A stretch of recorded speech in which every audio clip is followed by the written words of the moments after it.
அனைவருக்கும் வணக்கம். இன்னைக்கு நம்ம 3 வகையான இம்யூன் பூஸ்டர் சூப் செய்ய போகிறோம். இது வரைக்கும் நம்ம சேனலை சப்ஸ்கிரைப் பண்ணாதவங்க நம்ம சேனலை சப்ஸ்கிரைப் பண்ணுங்கள். கூடவே பக்கத்தில் இருக்கிற பெல் பட்டனை ப்ரெஸ் பண்ணி ஆல்னு செலக்ட் பண்ணிக்கிட்டிங்கன்னா நான் அப்லோட் பண்ணுற வீடியோஸ் உடனுக்குடன் உங்களுக்கு கிடைக்கும். முதல்ல நம்ம கேரட் பீன்ஸை பயன்படுத்தி ஒரு வெஜிடபிள் சூப்பு செஞ்சுக்கலாம். சூப்பு செய்கிறதுக்கு ஒரு பாத்திரத்தில் 4 கப் அளவுக்கு தண்ணி சேர்த்துக்கலாம். 1/2 கப் கேரட் துண்டுகளை இதில் சேர்த்துக்கலாம். இது கூட 1/4 கப் பீன்ஸு, 8 சின்ன வெங்காயத்தை அம்மியில் நல்லா தட்டி வச்சுருக்கேன், அதை இது கூட சேர்த்துக்கலாம். 1 கைப்பிடி அளவு கொத்தமல்லி இலைகள், 1 ஸ்பூன் ஜீரகம், 1 அன்னாசி, 2 கிராம்பு, 1/4 ஸ்பூன் மஞ்சள் தூள், இதெல்லாம் சேர்த்து ஒரு 10 நிமிஷம் வரைக்கும் நல்லா கொதிக்க விட போகிறோம். காலை வேளைகளில் நம்ம குடிக்கிற டீ காஃபிகளை தவிர்த்துட்டு இந்த மாதிரி சூப் ஐட்டம் செஞ்சு சாப்பிட்றப்ப நம்ம உடம்புல நல்ல ஒரு மாற்றத்தை நம்ம ஃபீல் பண்ண முடியும். வாடிப்போன காய்கறிகளை கூட இந்த சூப்பில் பயன்படுத்தலாம். சூப்பில் வளவளப்பு தன்மையை விரும்புகிறவங்க இது கூட 1 ஸ்பூன் அளவு கோதுமை மாவு அல்லது பச்சரிசி மாவு சேர்த்துக்கலாம். காய்கறிகள்லாம் வெந்து நம்மளோட சூப்பு ரெடி ஆயிடுச்சு. இதில் கொஞ்சமாக உப்பு சேர்த்துக்கலாம். 1/4 ஸ்பூன் அளவுக்கு பெப்பர் பவுடர் சேர்த்துக்கலாம். காரம் இது சரியாக இருக்கும். விரும்புகிறவங்க இன்னும் கொஞ்சம் கூட சேர்த்துக்கலாம். இப்போ அடுப்பை ஆஃப் பண்ணிவிட்டு சர்வ் பண்ணுறதுக்கு முன்னாடி சின்னதாக ஒரு பட்டர் துண்டோ அல்லது 1/4 ஸ்பூன் நெய்யோ சேர்த்து வீட்டில் இருக்கவங்களுக்கு எல்லாம் சர்வ் பண்ணலாம். நம்மளோட ஹெல்தியான சூப் ரெடி ஆயிடுச்சு. இரண்டாவதாக முருங்கைக்கீரை பவுடரை யூஸ் பண்ணி முருங்கைக்கீரை சூப்பு செய்ய போகிறோம். சூப்பு செய்கிறதுக்கு 4 கிளாஸ் அளவுக்கு தண்ணி ஒரு பாத்திரத்தில் சேர்த்துக்கலாம். முருங்கைக்கீரை பவுடர் இல்லாதவங்க 1 கைப்பிடி அளவு முருங்கைக்கீரை சேர்த்துக்கலாம். பவுடர் எப்படி ரெடி பண்ணுறதுன்னு சொல்லிட்டு நான் பின்னாடி சொல்கிறேன். நம்ம இன்றைக்கி 1 ஸ்பூன் அளவுக்கு முருங்கை பவுடர் சேர்த்துக்கலாம். 1/2 ஸ்பூன் அளவுக்கு ஜீரகம், 5-6 சின்ன வெங்காயத்தை நல்லா தட்டி வச்சுருக்கேன், அது இதில் சேர்த்துக்கலாம்.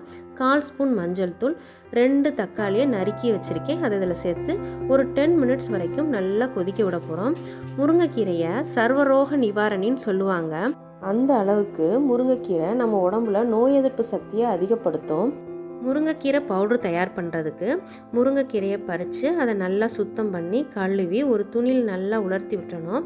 அதை நிழல் காய்ச்சலையே 1 வாரம் வரைக்கும் வச்சு நல்லா காய வைக்கணும். கீரை நல்லா காஞ்சு அதை தொட்டு பார்த்தா நொறுங்குற மாதிரி ஒரு ஸ்டேஜ் ஆனதும் மிக்சியில் அரைச்சி இதை ஒரு ஏர்டைட் கண்டெய்னரில் சேவ் பண்ணி வச்சுக்கலாம். எவ்வளோ நாள் ஆனாலும் இந்த பொடியில் ஒரு வண்டோ பூச்சியோ எதுவுமே வராது. இயர்லி ஒன்ஸு முருங்கைக்கீரை பவுடரை நான் வீட்டிலே ரெடி பண்ணி வச்சுக்கிடுவேன். இதை இட்லி தோசை மாவுகளில் கூட கலந்து கொடுக்க முடியும். நம்மளோட சூப்பு நல்லா கொதிஞ்சு 2 கிளாஸ் அளவுக்கு நல்லா வத்திருச்சு. இதில் 1/4 ஸ்பூன் அளவுக்கு பெப்பர் பவுடரும் தேவையான அளவு உப்பு சேர்த்துக்கலாம். நம்மளோட ஹெல்தியான முருங்கைக்கீரை பவுடர் சூப்பு ரெடி ஆயிடுச்சு. இப்போ நம்ம சூப்பரான பாசிப்பயிறு சூப்பு செய்ய போகிறோம். பாசிப்பயிறு சூப்புக்கு ஒரு வாணலியில் 1/2 கப் பாசிப்பயிரை சேர்த்து 2 to 3 மினிட்ஸ் வரைக்கும் நல்லா ஃப்ரை பண்ணி எடுத்துக்க போகிறோம். பாசிப்பயிருக்கு பதிலாக பாசிப்பருப்பு, துவரம்பருப்பு கூட சேர்த்துக்கலாம். பாசிப்பயிறு இப்போ நல்லா ஃப்ரை ஆகிடுச்சு. இது ஒரு மிக்ஸி ஜாருக்கு மாற்றி நல்லா நைஸாக பிடிச்சி எடுத்துக்கலாம். இப்போ அதே வாணலியில் 2 ஸ்பூன் அளவு நெய் சேர்த்து பருப்பு சூப்புக்கு தேவையான ஐட்டம்ஸ் எல்லாம் ஃப்ரை பண்ணி எடுத்துக்க போகிறோம். நெய் நல்லா ஹீட் ஆகிடுச்சு. இதில் 1 ஸ்பூன் அளவுக்கு ஜீரகம் சேர்த்துக்கலாம். 1 பட்டை, 1 கிராம்பு, 1 ஏலக்காய் சேர்த்துக்கலாம். 1 பச்சை மிளகாவை கீரி சேர்த்துக்கலாம். 4 பல் பூண்டு, சிறிதளவு இஞ்சி துண்டு சேர்த்து நல்லா ஃப்ரை பண்ணி விடுவோம். 6 சின்ன வெங்காயத்தை அம்மியில் நல்லா இடித்து வச்சுருக்கேன், அதை இதில் சேர்த்துக்கலாம். வெங்காயம் கண்ணாடி பதமாக வந்த உடனே நறுக்கிய 2 தக்காளியை இதில் சேர்த்துக்கலாம். தக்காளியோட பச்சை ஸ்மெல் போகிற வரைக்கும் நல்லா ஃப்ரை பண்ணி விட போகிறோம். குறைஞ்சது ஒரு 5 மினிட்ஸ் ஆகுது சிம்மிலே வச்சு ஃப்ரை பண்ணோம்னா இந்த மாதிரி ஒரு ஸ்டேஜு கிடைக்கும். இப்போ நம்ம அடுப்பு ஆஃப் பண்ணி பருப்பை ரெடி பண்ணிக்கலாம். பொடிச்சு வச்சுருக்க பருப்போட 1/2 கிளாஸ் அளவுக்கு தண்ணி சேர்த்து நல்லா கெட்டி இல்லாமல் இந்த மாதிரி கரைச்சி எடுத்துக்கலாம். சூப்பு செய்கிறதுக்கு 5 கிளாஸ் அளவுக்கு தண்ணி வச்சு ஃப்ரை பண்ணி வச்சுருக்கிற ஐட்டம்ஸ் எல்லாம் இதில் சேர்த்துக்கலாம். இப்போ நம்ம கரைச்சி வச்சுருக்கிற பாசிப்பயிறு மாவை இதில் கலந்துக்கலாம். பாசிப்பயிறு மாவு சேர்த்த உடனே கொஞ்சமாக கெட்டியாக ஃபார்ம் ஆகும், அதனால் நல்லா கரைச்சி விடுவோம். இது கூட 1/4 ஸ்பூன் அளவுக்கு மஞ்சள் தூள் சேர்த்துக்கலாம். கொஞ்சமாக கொத்தமல்லி இலைகள் சேர்த்து 15லேருந்து 20 நிமிஷம் வரைக்கும் நல்லா கொதிக்க விட போகிறோம். இந்த சூப்பு சாதத்துக்கும் ரொம்ப பிரமாதமாக இருக்கும். பருப்பு சூப்பு பொங்காமல் இருக்கிறதுக்கு இந்த மாதிரி கரண்டியை வச்சு நல்லா கிளறி விட்டுக்கிட்டே இருக்கணும். பருப்பெல்லாம் நல்லா வெந்துருச்சு.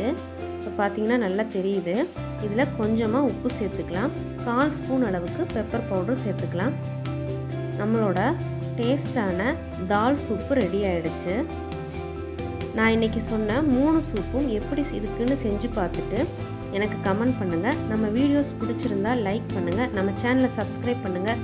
சிறு உலாவோடு தொடரட்டும் சிற்றுணாவின் சுவைப்பயணம். நன்றி, வணக்கம்.